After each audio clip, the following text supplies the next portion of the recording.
दे रहा है आपको गाली और आप है परेशान, कोई दे रहा है आपको धमकी और आप है परेशान, कोई कह रहा है तुझे तबाह कर दूंगा, तुझे थप्पड़ मार दूंगा, तेरे को बेइज्जत कर दूंगा, तेरा सारा नुकसान कर दूंगा, तेरी प्रॉपर्टी हथिया लूंगा, आप है खामोश। क्योंकि आपको लगता है कि बाहर जाने पर होगा तो क्या,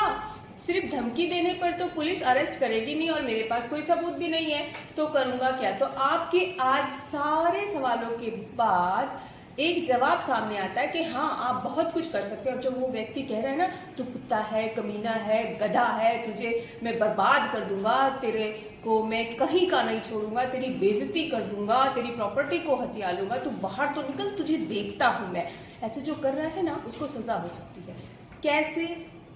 किन आधारों पर, कौन से सेक्शन है, पूरी जानकारी आपको देंगे। आप है एडवोकेट पिंकी शर्मा राजगुरु के साथ और चैनल को सब्सक्राइब करना ना भूलें। सबसे पहले लेते हैं वो बातें कि आपका पड़ोसी आया, ध्यान से सुनिएगा क्योंकि यहाँ पे उकसाने पर भी क्राइम है।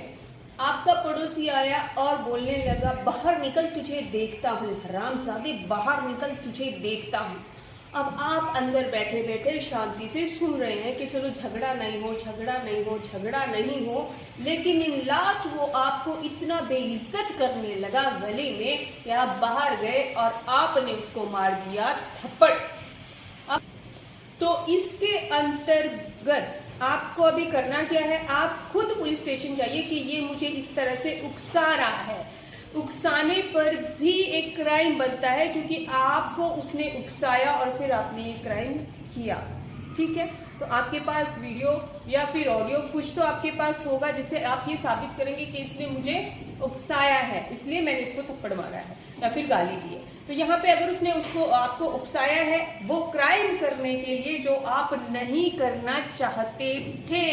फिर भी करना पड़ा, उसने इतना आपको उकसाया तो वो भी जेल में जाएगा। ऐसा नहीं है कि आपको वो उकसाता रहेगा, कुछ भी बोलता रहेगा और आप सहते रहेंगे, नहीं, आप उसको स्टॉप कीजिए। अगर कोई ऐसा करने पर आपको उकसा रहा है जो आप नहीं करना चाहते हैं, इल्लीगल है,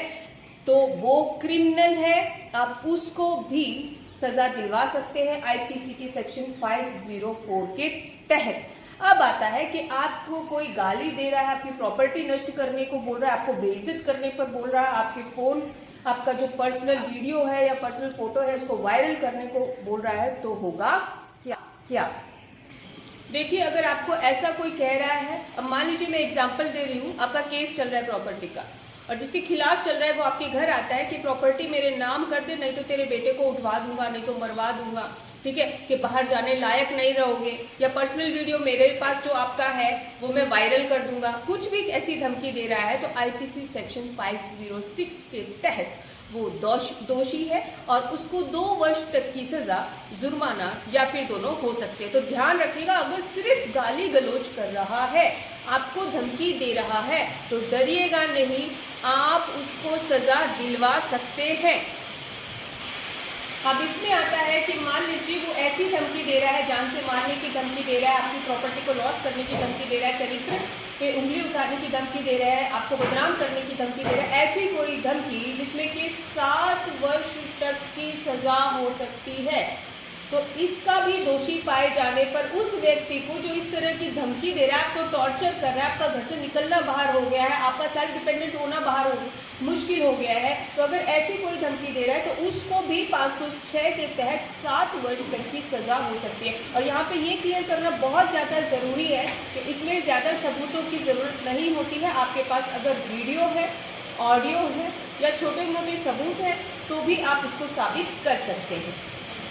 अब आता है कई बार लड़के या लड़कियों या फिर किसी को भी ऐसी धमकी आती है फोन पर कि हमें पता ही नहीं चलता है कि बोल कौन रहा है, या छुपके से लेटर के द्वारा कोई डाल जाता है घर पे और हम डर जाते हैं कि क्या होगा, कि आपको मैं बाहर निकलिए, मैं मार दूंगा, नहीं तो इतना पैसा वहां पर पहुंचा दीजिए। तो इसके अंतर्गत अगर आपके साथ ऐसा हो रहा है, गुमनाम धमकी इसको बोलते हैं, अगर आपके साथ ऐसा हो रहा है तो इसके तहत भी उसको सजा हो सकती है। आईपीसी सेक्शन 507 के तहत उसको सजा होगी और 506 में जितनी भी सजा थी उसमें +2 यानी कि 2 साल और मिलाकर उसको सजा होगी। तो आइंदा से आप घबराए नहीं कि आपको सिर्फ धमकी मिली है, सिर्फ कहा ही तो है, ये जो बोला ही तो है, ये एक आम बात है, आगे चलकर बहुत बड़ा इशू हो सकता है। डर डर के ना जिए, हौसलों के साथ जिए, खुल कर जिए, क्योंकि कानून आपके साथ है, आपके लिए है। जय हिंद।